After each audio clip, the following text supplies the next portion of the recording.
bienvenue au bulletin d'information à Top News. Bonjour à tous. Au sommaire, l'armée israélienne se déploie dans les hameaux occupés de Sheba. Des Libanais de la région protestent. Ukraine, évacuation des civils de la zone autour du gigantesque incendie près de Kiev. Yémen, le parti de l'ex-président Saleh salue les pourparlers de Genève. Voici les détails. L'armée arabe syrienne a éliminé des terroristes qui ont attaqué un point de contrôle militaire sur la route vers les deux localités de Hirak et Karak-Sharki dans la banlieue de Daraa, selon une source militaire. La source a fait savoir que des terroristes du Front al-Nosra ont été neutralisés dans les deux localités de Karak et Kariyat, alors que leurs véhicules ont été détruits à la périphérie du village de Rakam dans la banlieue est de la ville. Au nord de Daraa, des unités de l'armée ont repoussé une attaque terroriste contre des points de contrôle militaires à la périphérie de la localité d'Atman.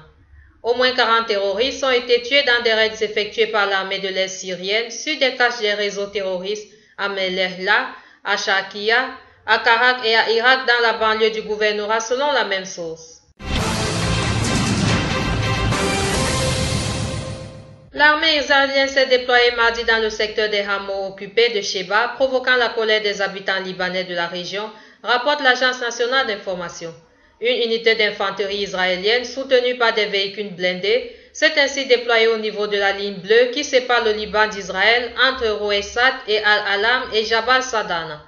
Les soldats israéliens ont par la suite effectué des travaux afin d'ouvrir une nouvelle route, installant également des grillages et des fils barbelés.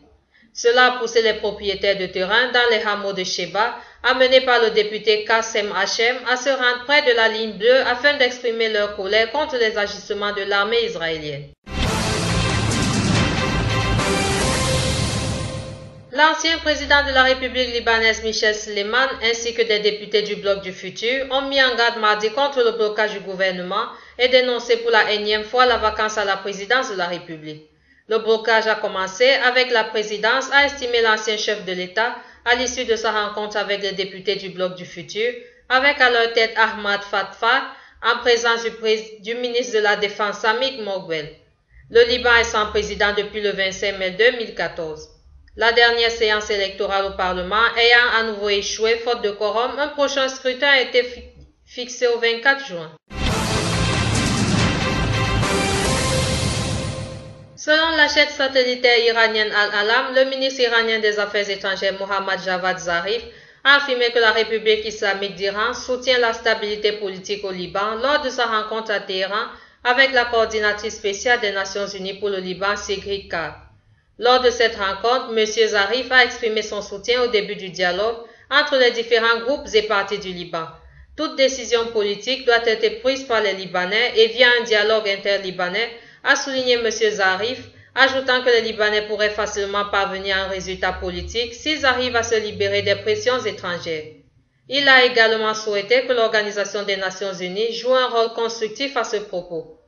De son côté, Mme Sigrid Kaag a remercié l'Iran pour avoir toujours aidé le Liban à rétablir la sécurité et la stabilité sur son territoire. Elle a ajouté que la vacance politique et juridique au Liban souffre de l'absence d'un président puissant. Les autorités ukrainiennes ont commencé à évacuer des civils de la zone où sévit le gigantesque incendie d'un dépôt pétrolier près de Kiev qui ne cesse de se propager, a indiqué le service de situation d'urgence. Il a été décidé d'évacuer les gens de la zone dans un rayon de 2 km et de se préparer à l'évacuation de la zone dans un rayon de 10 km si l'incendie se propage, a indiqué le service dans un communiqué.